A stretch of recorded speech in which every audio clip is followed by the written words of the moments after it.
Cambodia.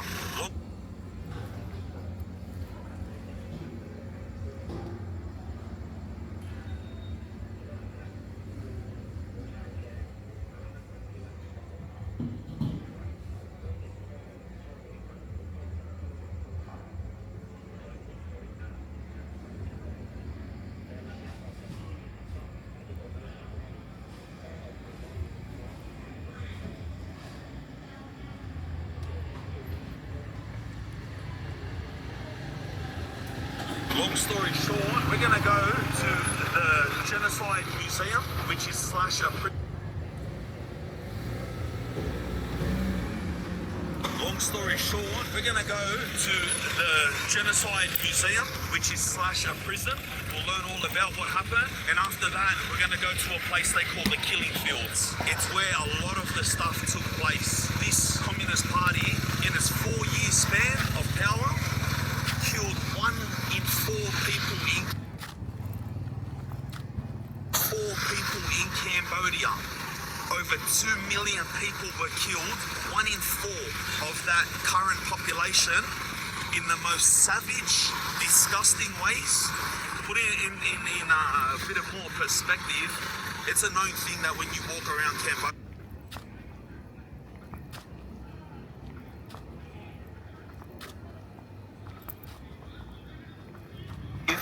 it's a known thing that when you walk around Cambodia, and I've been here for a day and a half and I've witnessed it many times, you'll see people crawling around the streets with no limbs or missing one.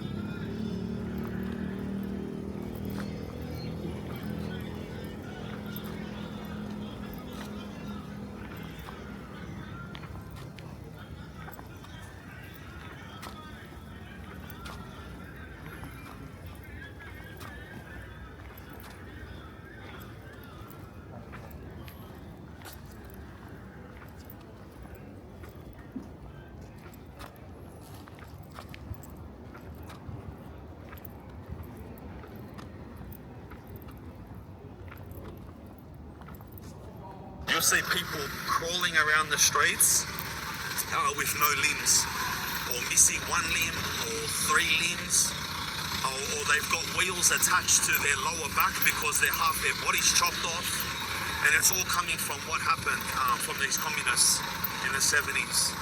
Anyway, their goal was to turn this place. They wanted to move everyone out of the city and delete all of the culture and all of the history of Cambodia, much like the communists in China wanted to do or did do, and kill everyone that disagreed, and kill their dads, and kill their kids, and kill their kids' kids, and yeah, just like, you've never, what these Cambodian people have been through, you do not understand. These are the most noble people, bro. I'm telling you, like, when you think of like what they've been through, and they just do not complain, they don't even talk about it. And when, look, bro, I'm not talking 200 years ago. I'm not saying, in the Middle Ages, the bubonic plague. I'm talking about 1978. And this only ended because the Vietnamese army next door just thought this isn't going on anymore, and they came and invaded and wiped out the Khmer Rouge. It took another country. It was that bad here that another country invaded just to stop it. Sure, we'll learn a lot more when we get to this museum.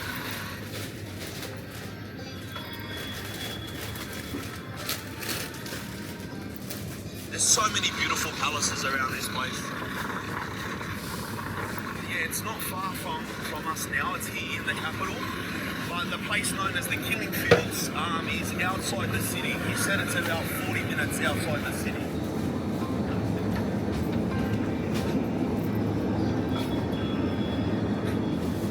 I'm pretty sure that sign back there said the Genocide Museum. Oh, this looks like a prison.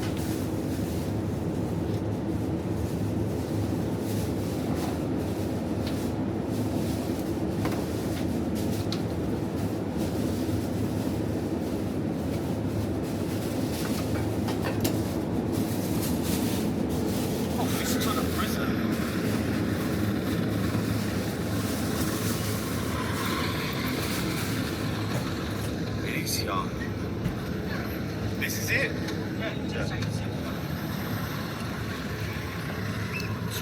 Thailand Genocide Museum, open every day 8 to 5. Okay, so it's $5 to go in. And you can choose to get a tour guide or to not get a tour guide. And I chose not to. Like, if there's things to look at, I'd rather be, you know what I mean?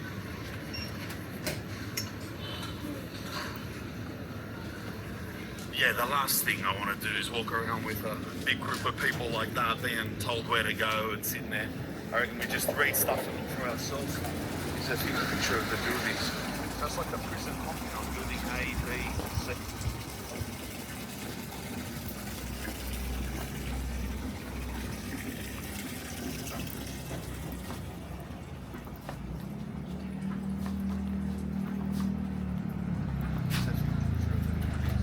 That's like the prison compound, building A, B, C, and D. Alright, we'll do it one by one. A.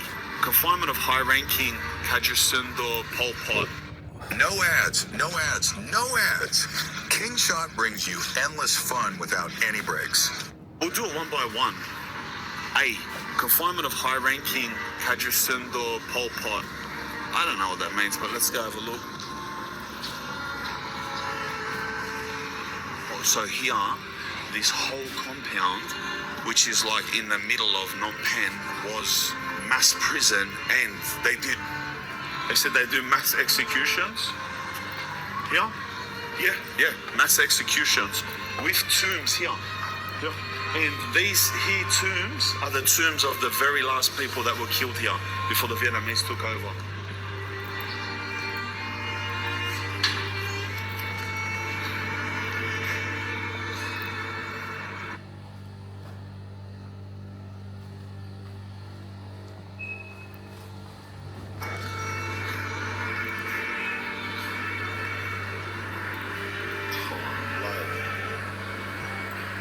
One of the last 14 prisoners killed. The bars were. So I think all down here would be all cells. Yeah.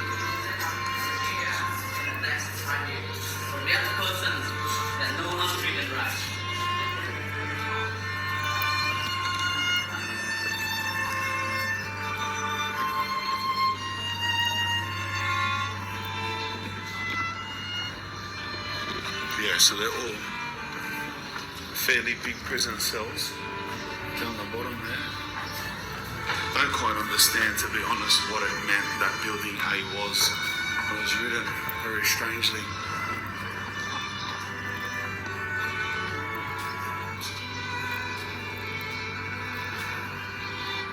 Every picture is like a picture of a dead person on a bed, like brutally dead.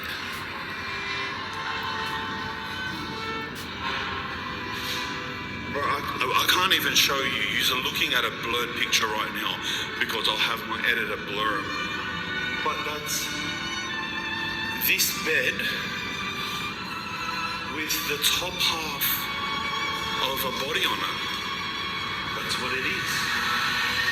It's this bed with the top half of a man's body on it with no bottom half and blood and stuff all on the floor. Just looking at the pictures on the wall, it's like those websites, bro.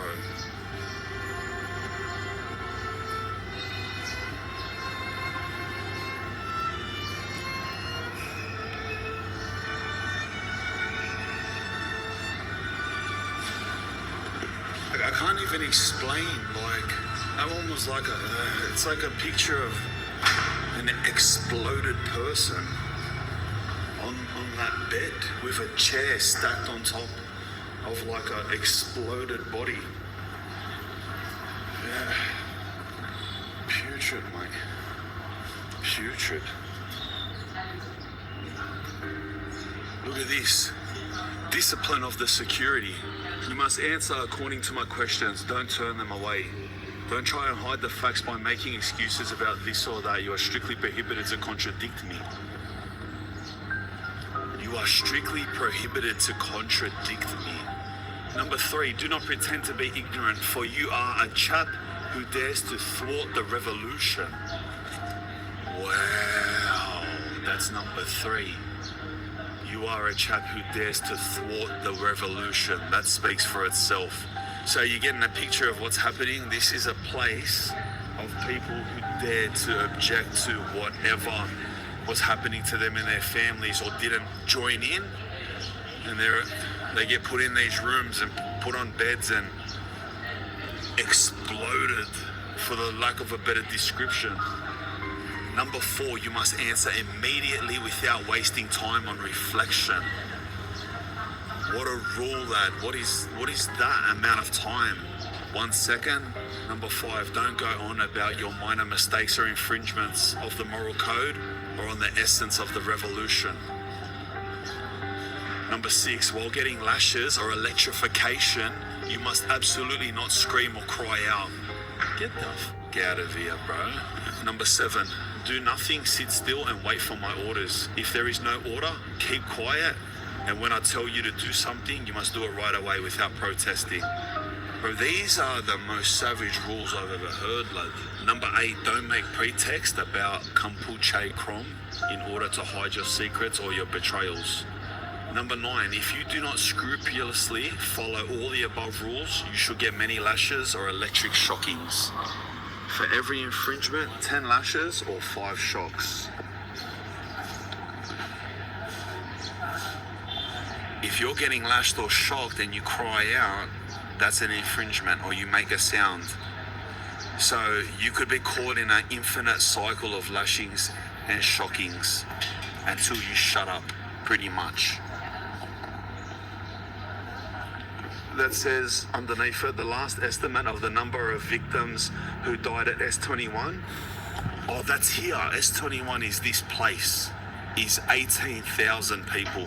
Well, they were only in power for 4 years total. Don't forget, it's more than 2 million across the whole country, but just in this compound, this square, and these 4 buildings, they were in power for 4 years. So you say this prison existed for 3 of them?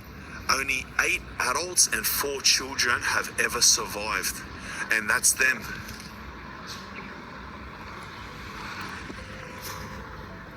Bro, full can't cop this, eh, lad? Bro, is this putrid, lad? It's fucking putrid, bro.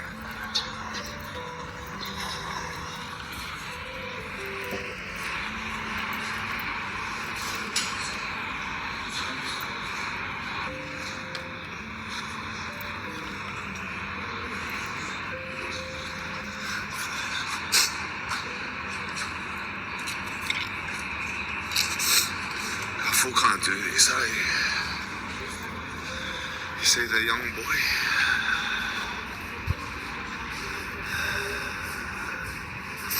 Like a 13-year-old boy, lad.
Building C, ground floor, single cells made from brick.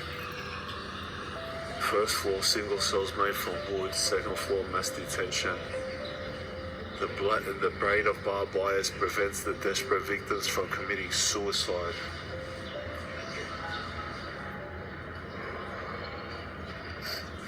So they've taken one of these bigger prison cells, like the rest of the place, turned them into all little cells. So this is your little Segro cell here. This was the room of a survivor. Oh, no way, bro. No way. So they had these, that was on your ankle. in this cell. They had that on your ankle. Bro, I don't know if I'm tripping out, but there's blood on the floor, lad. Surely that's not blood from the 1970s. Look. Bro, that's straight, that's blood. That's blood, lad.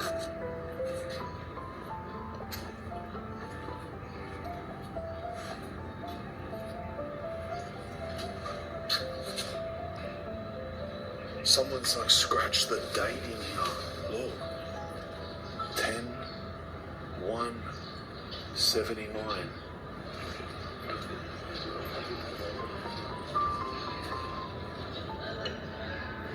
Those cells are savage, bro. I'm still trying to do the math on the amount of people that died in this little compound. Let's say 3 years, 18,900, let's say 1,000 days in 3 years, right?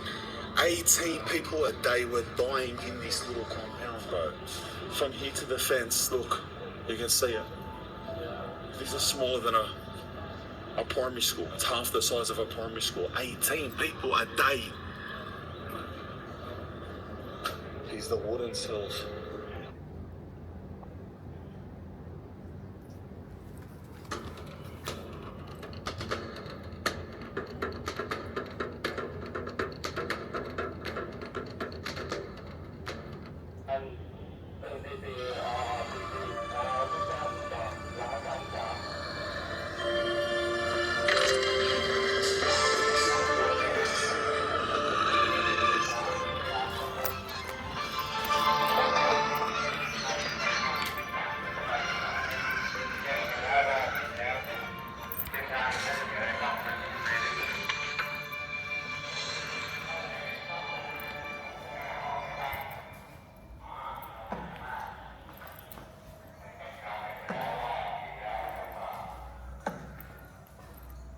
In 1975, Cambodia was plunged into the dark age of Year Zero.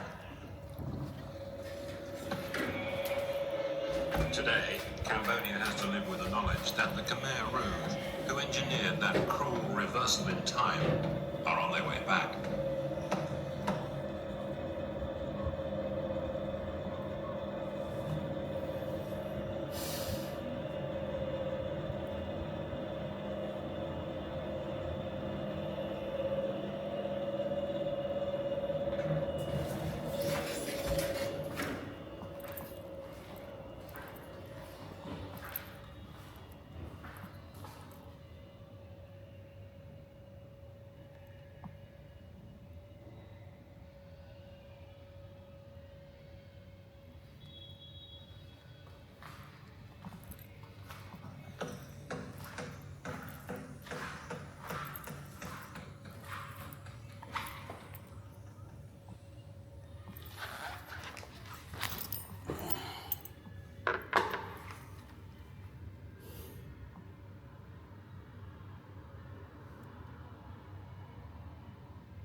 The pitiless little war in Cambodia is heating up again. Talk of UN peace plans doesn't mean much to these Khmer Rouge soldiers from the 450th Special Forces Unit moving into Cambodia.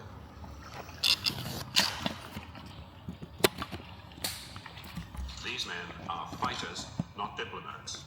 War is the only way of life they know, and they sense the war is going their way.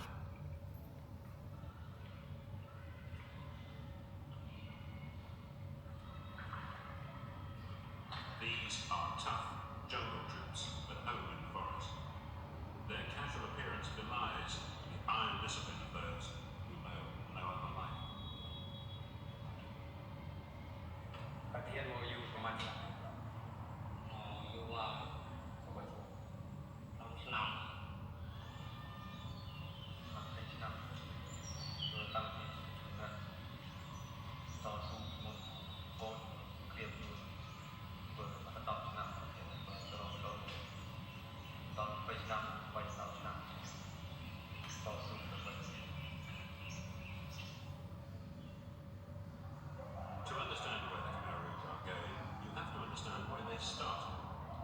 themselves as heirs to an ancient empire. They say our revolution is 2,000 years old. Cambodians who would share nothing else in the Khmer Rouge ideology would share their sense of injustice and a lost inheritance. That inheritance reached its peak during the Angkor period, when the Great Khmer Empire spread across Southeast Asia. Since the fall of Angkor to invaders from Thailand, the history of Cambodia has been a sad story of shrinking boundaries, caught between the tiger of Thailand and the crocodile of Vietnam. The arrival of the French preserved Cambodia. When the French crowned Prince Norodom Sihanouk king, they expected a malleable flavor.